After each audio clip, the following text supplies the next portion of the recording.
بسم الله الرحمن الرحيم. اهلا بيكم في حلقه جديده. النهارده ان شاء الله الحلقه الرابعه في الحمله بتاعه تعديل قانون الاسره اللي انا طبعا بداتها معاكم من كام يوم، وقلت لكم ان انا هعمل سلسله من الحلقات لحد ما اخلص الموضوع، وان شاء الله في اخر ما اخلص القصه يعني هقول الرؤيه النهائيه للقصه والمفروض الصح في موضوع قانون الاسره يمشي ازاي عشان نحافظ على الاسره المصريه. وانا قلت قبل كده يا جماعه انا هدفي كله في القصه دي ان انا نعدل القانون عشان نحافظ على الاسره المصريه. انا ولا باجي على الراجل ولا باجي على الست، هو القانون ظالم للاسره المصريه عموما، وطبعا هو جاي على الراجل شويه في بعض الحاجات وانا اتكلمت فيها، بس انا هدفي كله ان احنا نعدل الدنيا عشان نحافظ على الاسره المصريه من الانهيار اللي هي فيه بسبب ظلم القانون وسوء القانون وعدم المساواه وعدم المعامله بشكل ان هو يحافظ على الاسره. هو القانون معمول تحس ان هو هدفه يهدم الاسره بصراحه، مش يحافظ على الاسره. النهارده انا اتكلمت في 3 حاجات قبل كده هعيدهم بسرعه كده. انا اتكلمت اول حاجه اتكلمت عن المقاولات وقلت رايي فيها، اتكلمت على سن الحضانه والترتيب والرؤيه. النهارده ان شاء الله واتكلمت على الولايات التعليميه. النهارده انا عايز اتكلم على النفقه. ممكن الفيديو ده يبقى على 2 عشان الموضوع النفقه فيه حاجات كتير، لو عرفت اقوله في فيديو واحد يبقى خير وبركه. لقيت الموضوع هيبقى طويل شويه معايا فانا هقسمه على حلقتين. النهارده انا هتكلم عن النفقات ومشكلتها في المحاكم، ومن وجهه نظري المفروض النفقات دي يتم التعامل فيها ازاي من وجهه نظري برضو. ممكن يكون وجهه نظري سليمه لبعض الناس، ممكن تكون الناس ما توافقنيش، ده شيء طبيعي، بس انا بقول من وجهه نظري والمفروض القانون يتعمل فيه ايه في كل نقطه. انا بفسر القانون، مش هتكلم على الاسره كلها، انا بتكلم في حته حته، لان الاحوال الشخصيه ما شاء الله فيها فروق كتير جدا ومتشعبه جدا، فانا هتكلم في نقطه نقطه. فالنهارده هنتكلم عن النفقات. لو نيجي من موضوع النفقات هنشوف ان احنا لما الست بتيجي تبدا ترفع نفقه في حاله لما بتكون متجوزه العلاقه الزوجيه قائمه، ايه الوضع؟ ولما بيحصل طلاق ايه اللي بيحصل؟ طب دلوقتي مجرد ما بيحصل مشكله بين الراجل والست، اول حاجه الست بتعملها ايه؟ طبعا غير موضوع القايمه وانا اتكلمت فيها، تروح رافعه نفقه ليها وللاولاد، العلاقه الزوجيه قائمه. طبعا دي اول نقطه، دي اول نقطه في الموضوع. ازاي القانون يديها الحق ان هي ترفع نفقه ليه وللعيال والعلاقه الزوجيه قائمه؟ هتقول لك اصل طردها من البيت. ما مش كل الستات اتطردت من البيت، في ستات على اسباب بتبقى هايفه جدا تروح سايبه البيت وماشيه، واول راجل ما مسالش فيها تروح رافعه عليه نفقه. طب انت دلوقتي رفعتي نفقه وراجل موجود، في قضاه بصراحه بيعجبوني وقضاه كويسين وبيفهموا، بيروح عامل تحقيق في الموضوع، وفي قضاه ما بيحققوش بيحكم على طول بالنفقه. دي رؤيه. طب تمام، بترفع هي ساعتها بترفع نفقه ليها ونفقه للعيال، حلو كده جميل.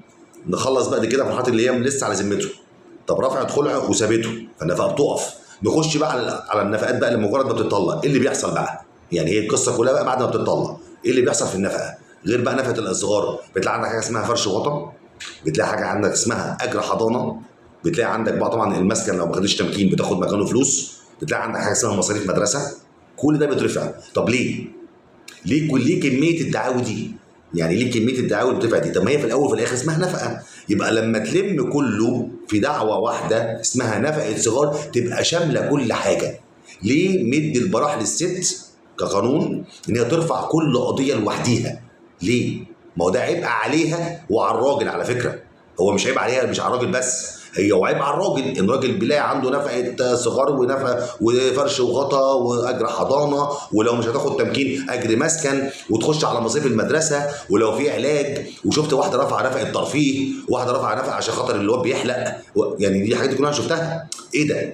وتترفع فعلا الدعوه، يعني هي ممكن تترفض بس اوريدي بتترفع. يعني هي الدعوه ما بتترفضش في المحكمه ان هي ما بتترفعش، لا بتترفع. يعني دي بقى المصيبه. طب ليه؟ يعني ايه الفكره؟ الفكره ان انت تدي البراح للست في كل كميه النفقات دي. يعني ليه؟ وفي الاخر بتلاقي ارقام بسيطه، خلي بالك، يعني مش ارقام، يعني الفرش والغطا دوت واجر الحضانه ده بيبقى كلام فارغ، بس دعوه اترفعت واتدفع عليها رسوم وقصه كبيره وبيتاخد منها اتعاب قضيه كامله. يعني لما تيجي واحده تطلب محامي وتقول له ارفع لي كل واحده لوحديها، ما هو هيحاسبها على كل واحده لوحديها. طب ما ده عبء برضه على الست اهو، صح؟ وطبعا هي الست مش فاهمه المحامي اللي بيقول لها، ولو محامي كويس هيقول لها يا بنتي يا ستي مش تفرق، ما نعملهم كلهم في قضيه واحده، وده الصح من وجهه نظري. في واحده تقول لك انت تستذكى بقى، تقول لك لا ده انا هرفع كل واحده واديها عشان اضلعه، عشان اخد رقم هنا ورقم هنا ورقم هنا. بص التفكير. طب ليه بقى احنا بندي فرصه كقانون للام او الزوجه ان هي تفكر بالطريقه دي؟ لا ما انا هحجب الدنيا، والله انتوا اتطلقتوا؟ طب تعالي يا بنت الناس، تعالى يا ابن الناس، انت عندك كام عيل؟ انا عندي عيلين. تعالى انت مرتبك قد ايه؟ كذا ورقه. وانت مثلا عيالك قد كذا، سنهم قد ايه؟ طيب انت هتدي لعيالك نفقه شامله كل حاجه قد كده من مرتبك على طول. يعني الموضوع يبقى سريع، هي قاعده مع القاضي ويجيب الطرفين قدامه، انت كام انت كام، خلص وخلصنا. ولا بقى نرفع دعوه مش عارف ايه ودعوه مش عارف ايه ودي استئنافات. ايه القصه دي؟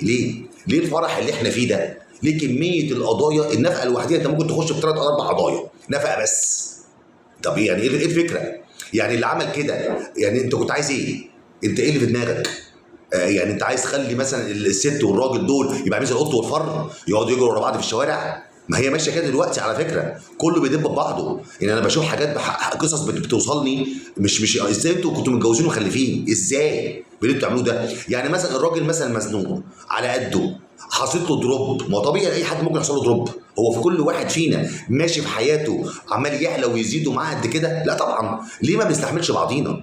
ليه ما بنشيلش بعض؟ ايه المشكله؟ عادي، مره كده مره كده، الدنيا تمشي، الحياه تمشي. لكن لا، ازاي ده شهر بس يقع من الراجل ولا يتزنق في شهر كده ما يبعتش قد كده، تلاقي الدنيا قامت ما عادتش؟ طب ما وارد على فكره ان الراجل ممكن يتزنق في شهر ولا 2 ولا 3. ازاي؟ لا ازاي؟ ده انا اجيبه على بوزه، ده انا بهدله.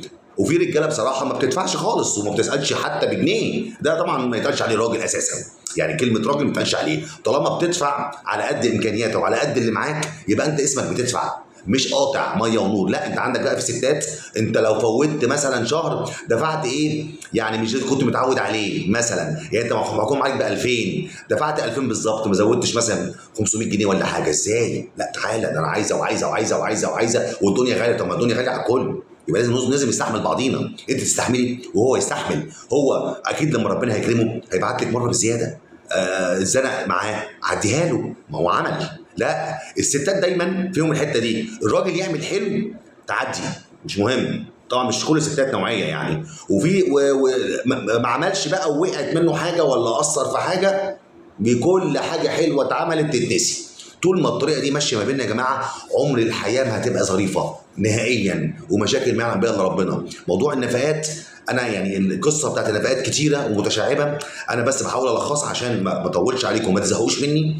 النفقه المفروض تتجمع، مفيش حاجه اسمها نفقه ونفقه، نفقه الصغير ونفقه فرش وغطا واجر حضانه واقعد اشعب. ما تشعبش، انت جمعهم كلهم في دعوه واحده. نفقه صغار شامله بقى الاكل والشرب والعلاج والمصاريف، ما عدا مصاريف المدرسه. ليه؟ على حسب المدرسه اللي بتخشها، مفيش مشكله، دي بتبقى منفصله. والمفروض ان الراجل ما يستناش. يعني انت مثلا انت ما اتفقت مع الزوجه على مدرسه معينه هتقدر تدفعها، خلاص يبقى مش محتاج تدفع مصاريف. والله هي بقى ركبت دماغها ودخلت حاجه عاليه وانت مش قادر، لا خلاص سيبها. طالما هي ركبت دماغها وعايزه تمشي اللي في دماغها، خلاص سيبها وادفع اللي تقدر عليه.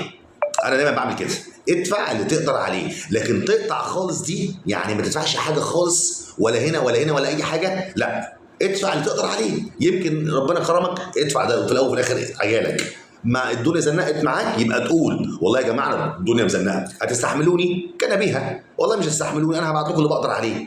الشهر ده ولا كام شهر دول الدنيا مخبطه معايا، اصبروا. طبعا محدش بيصبر، بس انت اسمك قلت عملت اللي عليك. والله وافقوا، سيبهم بقى ربنا يعينهم. كده كده طالما انت بتدفع كل شهر محدش هيقدر يحبسك. تتحبس حاله واحده بس، لو انت قاطع ما بتتبعتش الهوا، هتعمل عليك متجامل ودعوه حبس. لكن انا بنصح دايما الراجل، اي راجل عليه فلوس، اي راجل ما بيدفعش بقول له لا، ده مش صح. ادفع ان شاء الله، لو هتدفع اللي تقدر عليه ايا كان الرقم، طالما بتسدد حتى لو اقل من المطلوب منك او قد اللي مطلوب منك، مش هتعرف تعمل معاك حاجه. لكن هتقطع خالص مش هينفع. اصل انا ما بشوفش العيال. افصل موضوع الرؤيه عن موضوع مصاريف العيال، دي حاجه ودي حاجه. انا طبعا قلت رايي في موضوع النفقه سريعا، انا مش عايز اطول عليكم، مش عايز الفيديو يبقى طويل، بحاول الم الدنيا. انا شايف من وجهه نظري قبل ما انهي الفيديو ان موضوع النفقه بتاعت الاطفال بالاخص، طبعا الزوجه كده كده لما بتطلق النفقه بتقف. نفقه الاطفال تتجمع في دعوه واحده بس، اسمها نفقه للصغار شامله كل حاجه تخص الطفل ما عدا المدرسه، دي اللي تبقى لوحديها. او تبقى لو هتترفع ماشي، دي دعوه لوحديها بحيث ان هي بتبقى منفصله عن الحياه الشهريه للطفل كمدرسه، كمصاريف مدرسه. لكن كاكل وشرب وعلاج وكل مستلزمات الطفل هي دعوه واحده بس. لكن مش هرفع 3 4 دعاوي وفي الاخر كلها اسمها نفقه صغار، ما هي في الاخر تنحصر تحت نفقه الصغار. ده النقطه اللي انا طالع اعلق عليها في الحته دي، ويجب تعديلها من ضمن التعديلات اللي المفروض تتعمل. والزوج اللي ما يدفعش يتحبس، اللي قاطع، اللي ما بيطلعش جنيه، هو ده اللي يتحاسب. لكن اللي بيدفع اللي يقدر عليه على حسب ظروفه وحسب امكانياته، انا شايف ان ده يتصبر عليه. ليه؟ طالما هو بيدفع، هو بيسعى، هو عنده بيحاول يعمل، بيحاول على قد امكانياته، يبقى ده اللي نصبر عليه. لكن ما فيش خالص ولا من فوق ولا من تحت وقطع ميه ونور، ده اللي ما ينفعش. واي راجل بيجي لي في الموضوع ده يقول لي انا ما بدفعش جنيه ومش هدفع لها، بقول له اتفضل مع السلامه، انا مش هتعامل معاك. ليه؟ دول عيالك، ادفع اللي تقدر عليه، لكن ما تقولش مش هدفع خالص. وسلام بقى لو معاه، يعني عارف لو معاه وما بيدفعش خالص بتبقى مصيبه بالنسبه لي، بمسكه وبديله بقى ايه اللي ربنا بيقدرني عليه. لكن لو هو فعلا على قده ومرتبه على قده واتظلم في الحكم بتاع النفقه والمبلغ كبير عليه، بقول له ايه؟ ادفع اللي تقدر عليه، ما تسيبش الدنيا مقطوعه، هيتراكم عليك وهتلاقي الدنيا اتكربست. حاول دايما تدفع على قد ما تقدر. نصيحتي للرجاله، اي حد محكوم عليه بنفقه حاول تدفع، اوعى تقطع، على قد ما تقدر. مزنوق مش مزنوق حاول ادفع ان شاء الله حتى لو نص الرقم. مع الوقت ربنا هيفتحها عليك، هتلاقي نفسك بتسدد مره كده مره كده مره كده. اللي عليه مثلا شهور كتير ومش قادر وانت بتدفع، ادفع شهر قدام وشهر ورا. مثلا لو انت قعدت كده شهر ما بتدفعش، ادفع شهر حالي ونصه قديم مثلا، على قد ما تقدر. على قد ما تقدر دايما تحط ايدك في الموضوع ده عشان العيل، انت بتدفع للعيل ما بتدفعش لحد، فاللي تقدر عليه ربنا شايف انت فعلا معكش وبتطلع اللي تقدر عليه، فربنا هيكرمك. سيبك بقى من هم بيقعدوا بقى يتهموك ان انت معاك ومش عايز تصرف وان انت على قلبك قد كده ومش سائل في العيل. سيبك من الكلام ده، اهم حاجه ان ربنا يشهد عليك. انت شايف انت بتعمل ايه وبتقعد ربنا وبتراعي ربنا في الحته دي، ربنا هيكرمك. تحياتي ليكم. ده الفيديو بتاع النفقه، ورايي فيها ان لازم تتجمع في دعوه واحده بس وتخلص بسرعه، عشان دي في الاول وفي الاخر مصاريف للطفل ما يطولش عليها. واخر حاجه هعيدها تاني يا جماعه لو سمحتوا للرجاله، ما تقطعش فلوسك للواد، وادفع اللي تقدر عليه على قد ما ربنا يكرمك عشان ربنا يزيدك. طالما انت بتسعى انت تدفع، حتى لو انت مزنوق تعالى على نفسك وادفع.